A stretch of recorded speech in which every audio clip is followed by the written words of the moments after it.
One of my favorite movies and screenplays is The French Dispatch, which is written and directed by Wes Anderson.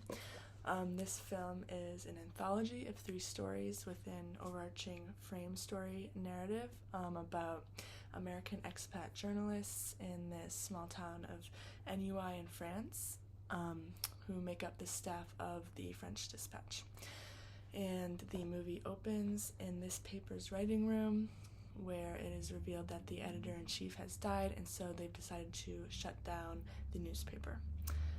So basically the journalists start arguing over which of their stories should make the final cut of the final issue, which leads us into the 3 stories. The first is about an imprisoned and suicidal artist.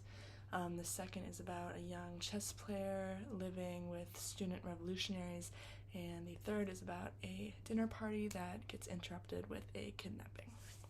To introduce the setting, Anderson has one of the reporters, Sazerac, bike around the city of NUI, which becomes a character itself. Every shot of NUI is kind of gray and dirty. There's crumbling buildings and rat-infested train stations, but Sazerac remains very cheery throughout the tour. And when we flash back to the writing room in the French Dispatch, the editor-in-chief is looking over Sazerac's article about the city, and he reads, "Rats, vermin, gigolos, streetwalkers. You don't think it's almost too seedy this time for decent people?" Sazerac replies, "No, I don't. It's supposed to be charming." So he loves the city despite its grime and pollution. That he even mentions dead bodies in the river, but he loves it because it has stories to tell, and that's a recurring theme in this film is passion. These journalists have so much fervor and devotion to writing that it can almost distort their rationale at times. And this introductory setting also kind of taught me how and why to bring a setting to life. I realized how versatile setting can be and how much influence it can have on the story.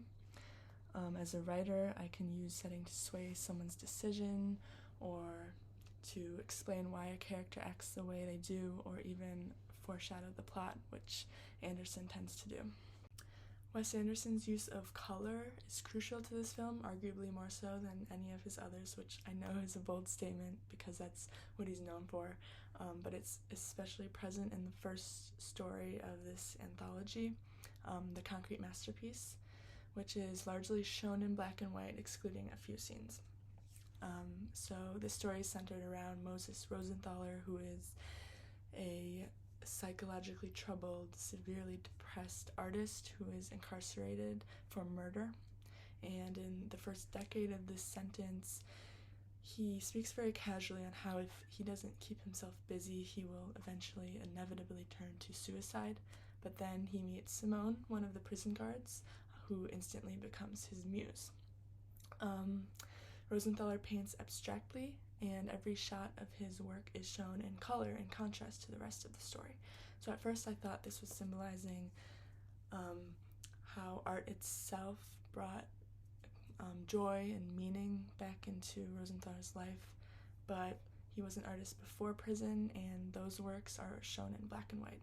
So I realized it was Simone and his love for her that actually sparked that joy and kind of brought meaning back into his life. Now I can't use color in writing, but this kind of helped me realize that there are so many different ways to show change in a character. For example, if I wanted to show that my character was declining in happiness or sanity, I could have their internal monologue become less attentive and more insipid or repetitive. The theme of passion arises again in the third and final story of the anthology, which is called The Private Dining Room of the Police Commissioner.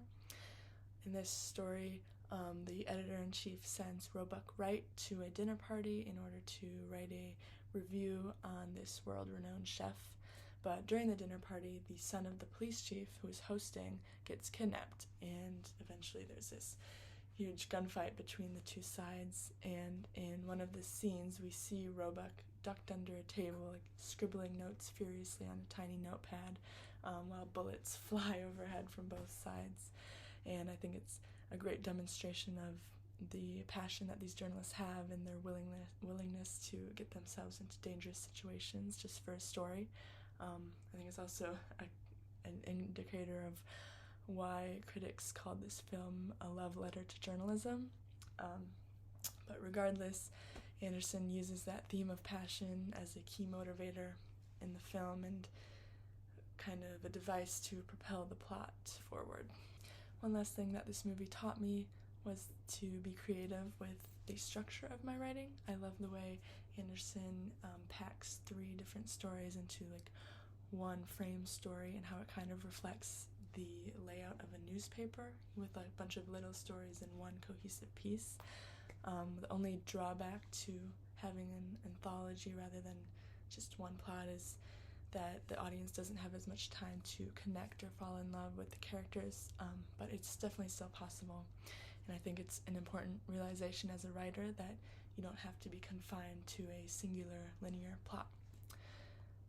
I guess there's a lot of reasons why I love this film. It's fun, it's unique, I love the setting and the set design. The characters are not necessarily likable, but interesting and quirky. There's a lot to love, and I learned a lot from it too. So thanks for watching.